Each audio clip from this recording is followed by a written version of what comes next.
Good morning. So I had my first run in the New Balance Rebel V5 yesterday, and that was underwhelming to me. I found pretty much everything about the shoe good. I like the fit of the upper. I like the majority of the shoe. It just, to me, the foam was too soft, lacking energy return. So in the past, I've experienced the New Balance Rebel as like a fast, fun, light kind of tempo shoe that I liked running fast in. And yesterday, running in that shoe, I kind of struggled to get it up to pace because of how soft the foam is. They've definitely increased the stack height. So one thing I wanted to do today was try and compare it to something that I think would be more similar.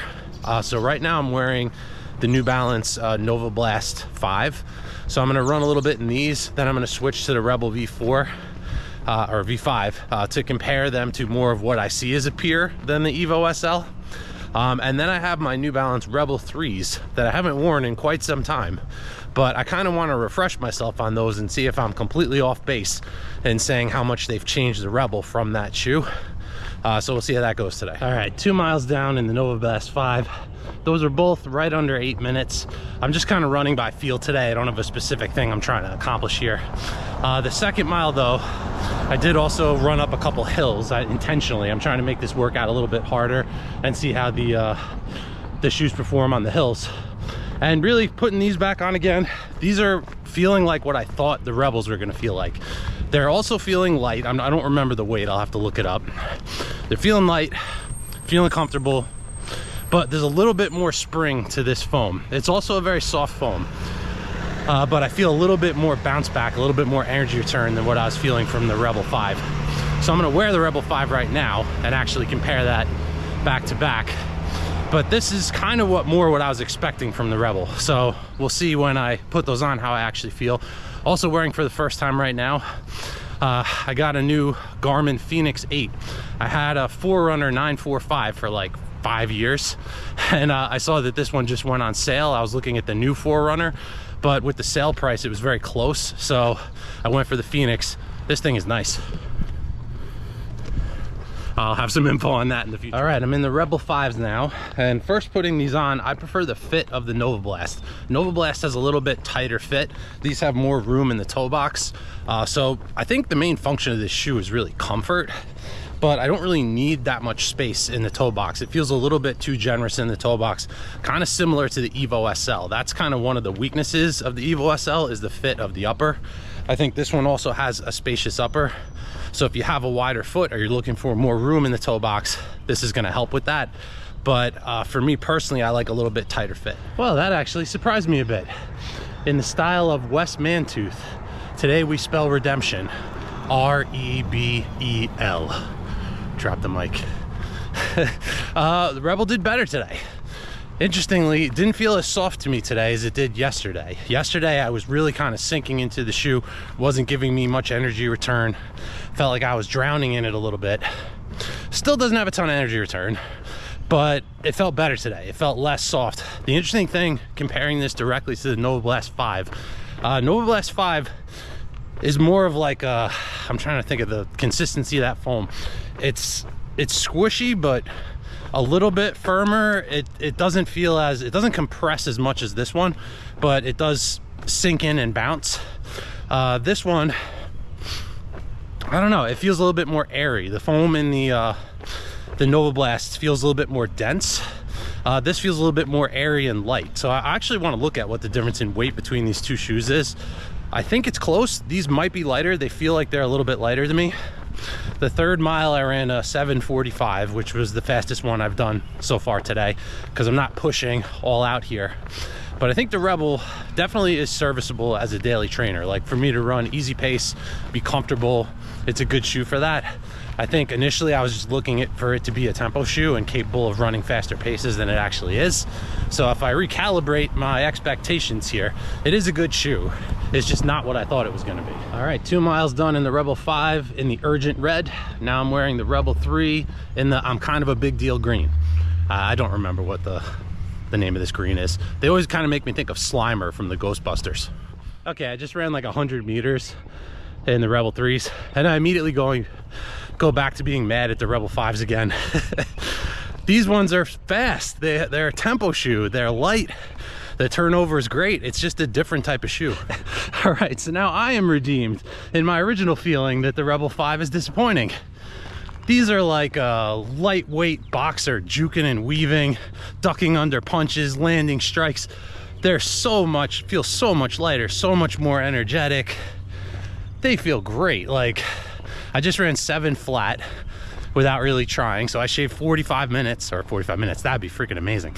I shaved 45 seconds off my fastest mile in the Rebel 5, and that just felt delightful. Like, it felt great. It's so nice when you can just run fast and it feels easy and flowing, and that's what these shoes give to me that the new Rebel is missing. So again, like I said, I got to recategorize it. These are firmly a tempo shoe, and those are firmly a daily trainer. So again, I was expecting this kind of feeling from the Rebel 5, and it's just not there. What a great shoe the Rebel 3 is, though. I might have to take these back off my shelf and put them back into the rotation a little bit more. I love shoe. Brick, do you really love the shoe, or are you just saying it because you saw it? I love shoe. Second mile with the hills there was a 7:24. So my 2 miles in the Rebel 3 were by far the fastest of the 3 shoes. And again, not really fair, because I'm matching up 2 daily trainers with a true tempo shoe. And again, that's my issue with the Rebel 5. If I knew from day one it's supposed to be a daily trainer and not a tempo shoe, I may have felt different about it initially. But now, having run in the Rebel 3 again and feeling how great these are, it makes me disappointed in the 5 again. But just reviewing types of shoes again, you got your daily trainer, which is generally going to be more comfortable, more durable, not pushing the pace in all that much. You got your max cushion shoe for recovery runs, easy runs, maybe some long runs. You want to pamper yourself a little bit. Then obviously you got your carbon plate racing shoes that you take out for race day, but you're not using those all the time in training. So really, I think probably my favorite category of shoe is this one, a tempo shoe, where you get kind of the comfort and the fit of a daily trainer, but a little bit lighter weight package, a little bit more bounce, a little more explosion. When you want to run some intervals, put some speed into your workouts, the shoe just responds more, feels better. And that's what I'm getting from the Rebel 3. So these are a really good tempo shoe. They crush the other 2 shoes, but again, not really fair, because I consider this a true tempo shoe, and those are really just daily trainers. First off, happy Father's Day to all the dads out there. I know personally that's my favorite thing to be, is a father. But getting into these shoes a bit, I'll put up the statistics from those runs. I actually did 2 runs where I was comparing these 2 shoes. I did one where I ran 2 miles in each of these, followed by 2 miles in the Rebel 3 over there. So for that, I started with the Novablast. I ran a 7:56 and a 7:58 in this shoe. Then I put this one on and ran a 7:46 and an 8:14. So on that run, I could feel that this shoe is lighter than this one. It's about an ounce difference between the 2 shoes. So again, this is not a heavy shoe, but it's not as light as this one is. Then I put on the 3 there and just destroyed both of them. I ran a 7 flat and a 7:25 running up the hill. So a clear winner between these 3 shoes. If you want a tempo shoe, it's not either of these. There are better options in that category for sure. So again, that was my problem with this shoe initially. I was expecting it to be a lot faster than it actually is. So then I said, all right, let me try this one more time, but I'll swap the order. So I ran this morning in both shoes. I did 3 miles in both shoes. This time I started with the Rebel and then switched to the Novablast. So the first 3 miles in the Rebel, I ran 8:09, 8:03, and 8:11. And this I was just running to feel zone 2, just trying to get like a comfortable daily run in there. So that felt where this shoe wants to live. Like right around 8-minute pace is where this shoe wants to live for me. It's definitely not a tempo shoe to me. Then I put this one on and ran a little bit faster. I ran a 7:41, a 7:53, a 7:49. So this one, I was putting in the same amount of effort. This one was going a little bit faster to me.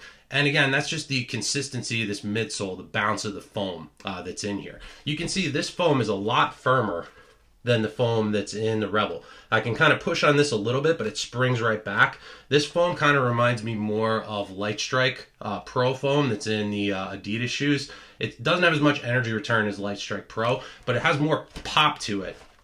This foam has some resiliency to it. It's a little bit more torsionally stiff. It doesn't compress quite as much. So I get kind of more of a pleasant bounce from this shoe. I also really like the heel collar of this shoe. It's very padded and comfortable. So for daily miles, I just kind of like this one better. Same thing with the fit. This one to me Feels a little bit more narrow in the toe box, but I actually like that fit better. I have a little bit better lockdown in this shoe. I don't have heel slip in this shoe, but it doesn't feel as secure. It's a little bit more room in the forefoot of this upper. But if you actually watch me push in on this shoe, I can just completely collapse this entire midsole. If you press it on the side, it just smushes in completely. You can just completely depress this foam. So it is just a really, really soft foam. Now remember, I'm 6'4", 230 pounds. I'm very big for a runner. So with the foam that's this soft, it just doesn't work for me. I had a similar result in the Adios Pro 4 over there. Big difference with that one though, it has the newer, softer Light Strike Pro, but there are also carbon energy rods in there to add some firmness to that shoe so you can still get some kind of snap from it. Where this one, it's just missing that. It's so flexible and soft. Look at that. Just destroy this shoe. So for me personally, someone of my size, I just don't think I'm going to get a lot of longevity or durability out of this shoe because the foam is so soft. Now, I know that's not going to be the case for everyone. Someone who's a lighter runner and is not compressing the foam as much, this midsole might hit the spot perfectly and be great for them. But I would just say if you are a heavier runner like me, look somewhere else. I don't think this one's going to work from you. I'm also concerned about how long this foam is going to stay fresh without bottoming out. There is a lot of creasing in it already just after 3 short runs. So I just think this shoe is a good looking shoe. It's comfortable to just walk around in. It's just not a performance shoe to me. I wouldn't consider it a tempo shoe or something I'd be looking to do faster runs. So for me, the winner of this matchup is clear. I very much prefer the Novablast 5 over the Rebel 5.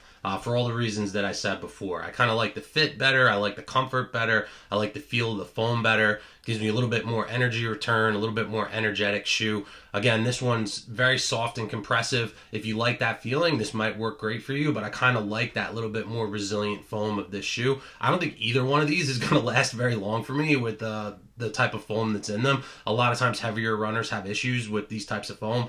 So I think for me, neither one of these is going to be incredibly durable, but I think this is going to be more durable than this just because the firmness of that foam, the actual density of it feels thicker in this shoe than it is in this one. So I think it's going to stand up to the test of time a little bit better. Time will tell. But for me, I think the Rebel, it's a decent daily trainer, but it's not a tempo shoe to me anymore, where it used to be in the past. This, I never thought of it as a tempo shoe. I thought of it as a daily trainer. And for doing those daily trainer type things, I prefer this one than the Rebel.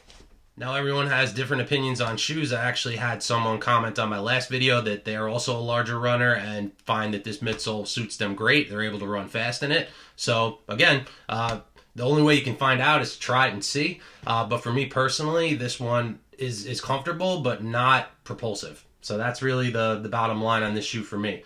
Please remember to like and subscribe, and you stay classy, San Diego.